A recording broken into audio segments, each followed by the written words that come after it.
Hey everybody, as a market gardener, I'm going to focus a lot of my garden space on the ground on perennial herbs.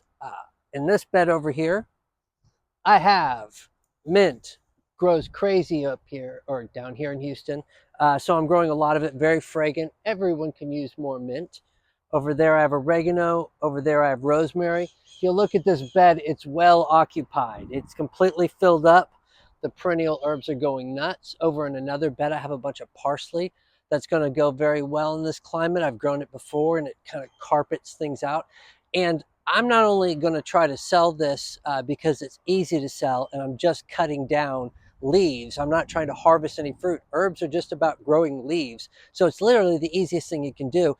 And you can always be just churning out a lot of it. When you have a big plant, cutting a little bit away each week is just going to promote more of its growth. And, it's all beneficial to have one of these great big plants. But it's not just for a market gardener. Whenever someone's asking me about gardening, I always tell them, hey, just grab a small plot. If you have one bed you can grow, if you have a little space you can grow, cultivate the decay cycle in that little spot, making your own little compost or doing whatever you have to do, get that little cultivated spot of the decay cycle, and then grow herbs there.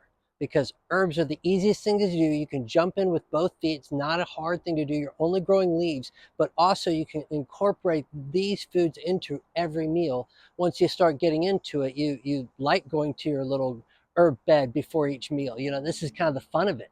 And so once you get more into that habit, that's a great way to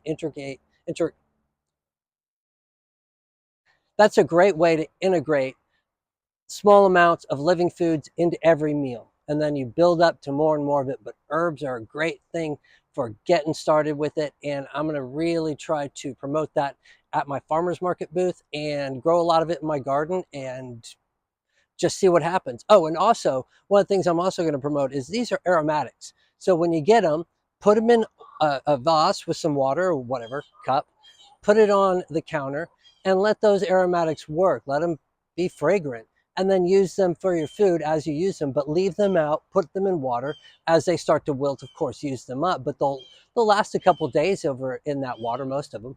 And some of them you might have to put in the fridge and that. But like using them as aromatics more than just cooking, but just kind of nice fragrance, it's great. Anyway, thanks y'all.